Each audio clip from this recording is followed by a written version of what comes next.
আলাইকুম ইউটিউববাসী, কেমন আছেন সবাই? তো চলে আসলাম আরেকটা রান্না বান্নার ব্লগ নিয়ে।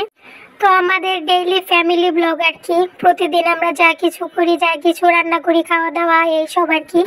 তো সবাইকে ওয়েলকাম আমার চ্যানেলে। আর এখন পর্যন্ত যারা আমার চ্যানেলটি সাবস্ক্রাইব করেননি, আমার খুব ছোট্ট একটা পরিবার, প্রায় 50 জনের একটা পরিবার, খুবই ছোট্ট। তো আমার এই ছোট্ট পরিবারটাতে যারা এখন পর্যন্ত অ্যাড হন নাই, তারা অবশ্যই সাবস্ক্রাইব করে আমার এই ফ্যামিলিটাতে অ্যাড হয়ে যাবে। তো সন্ধ্যা হয়েছে, আম্মু দিয়ে আবার কিছু মালটা আর একটু আম কাটছে। আব্বু আসার সময় হয়ে গেছে অফিস থেকে। আব্বু অফিস থেকে আসলে একটু হালকা পাতলা নাস্তা তো খাইতেই হয়।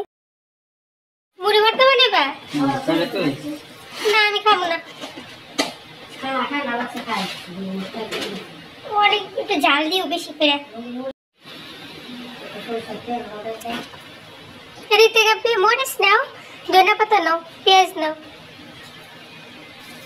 বেশি একটু চানাচুর দাও আপু। আমার মাছ কাটা রাইতেই হবে, বুড়া হোক আর বুড়া হোক রাইতেই কাটি। চানাচুর দাও। দেখো খোলা গো তোমার খাওয়া খোলা কাটা কাটা দিলাম আমি খাইব। হ্যাঁ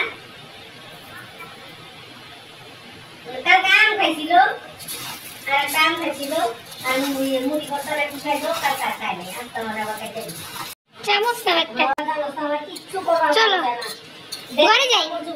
আনছে এমনি সবাই করে দিয়েছে, কোনো কিচ্ছু করা বলছে না। মৌটা না আমি দেখাই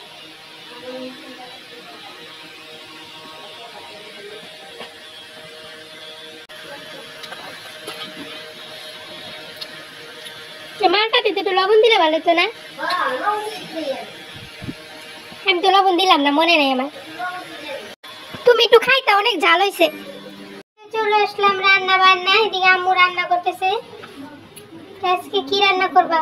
এই যে বেগুন দিয়া, এই যে গুড়া মাছ দিয়ে চচ্চড়ি, পাঁচমিশালি গুড়া মাছ দিয়ে বেগুন দিয়ে চচ্চড়ি, আলু দিয়ে চচ্চড়ি, ঢেঁড়স ভাজি, ভাজি আর চান্দা মাছ ভাজা, মশমশা করে ভাজা করবো। এদিকে গুড়া চান্দা, হ্যাঁ ছোট ছোট চান্দা মাছ, সেটা শুধু মশমশা করে ভাজা হবে। এদিকে এসে চিচিঙ্গা দিয়ে কাঁঠালের বিচি, এই যে চিচিঙ্গা আর কাঁঠালের বিচি, চাপা শুটকি দিয়া, পুঁটি মাছের যে শুটকি, সে শুটকিটা দিয়া রান্না করবে চচ্চড়ি করে।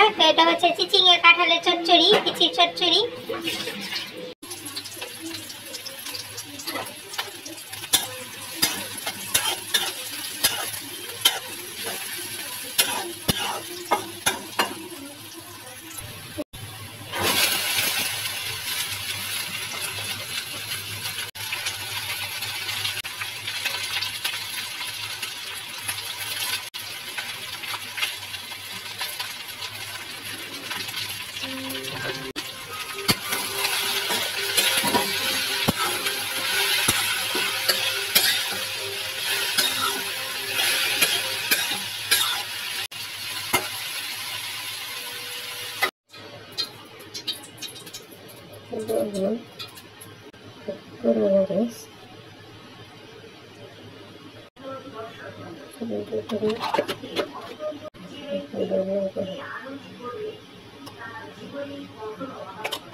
তো এই যে এদিকে চান্দা মাছগুলোতে একটু গুঁড়া মরিচ, হলুদ আর লবণ দিয়ে ভালো করে মাখিয়ে নিছে। এখন শুধু এগুলা খালি তেলে ভাজবে।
তো কাঁঠাল বিচি আর চিচিঙ্গা চাপা শুটকি দিয়ে চচ্চড়ি এই রেসিপিটার জন্য এখন এখানে একটু লবণ, একটু হলুদের গুঁড়া, একটু মরিচের গুঁড়া দিয়ে মাখায়া পেঁয়াজ রসুন এবং শুটকির সাথে তেলে দিয়ে দিব।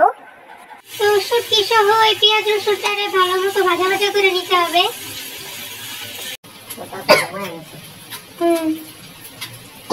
আব্বু টিভি দেখে দেখতে ঘুমায় গেছে। একটু পরে উঠবো, উঠে নামাজ পড়বো, নামাজ পড়ে বাচ্চাইবো। নামাজ পড়ে নাই, ঘুমায় গেছে। হ্যাঁ উঠে নামাজ পড়ে পরে বাচ্চাইবো।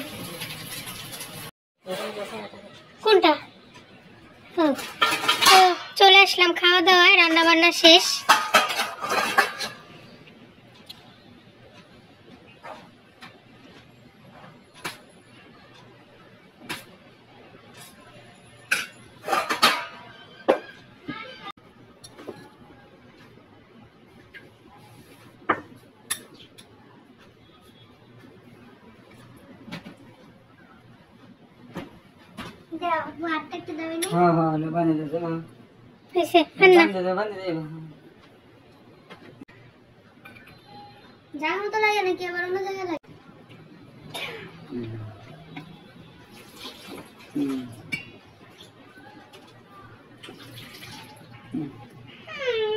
লেবু দেখায় দে, তুই নিজে না খাস, আবার তুই বললি এই যে মাছ রোজ রোজই কেজি করে। আমি কাটছি। তো আজকের মতো এখান থেকে বিদায় নিয়ে ধন্যবাদ সবাই আমাদের পুরো ব্লগটি দেখার জন্য, যারা যারা এই পর্যন্ত পুরোটা সময় সাথে ছিলেন। তো আমাদের প্রতিদিন এরকম ফ্যামিলি ব্লগগুলো যদি আপনাদের ভালো লাগে, আমাদের দৈনিক রান্নাবান্নার রেসিপি, খাওয়া দাওয়া, আমাদের ফ্যামিলি টাইমগুলো, তাহলে অবশ্যই আমার চ্যানেলটি সাবস্ক্রাইব করবেন আর অবশ্যই একটা লাইক দেবেন আর কমেন্ট করবেন কেমন লাগলো, ভালো মন্দ যেমন লাগলো কমেন্টে অবশ্যই জানাবেন। তো আজকের মতো এখান থেকে বিদায় নিতেছি। টাটা, আল্লাহ হাফেজ।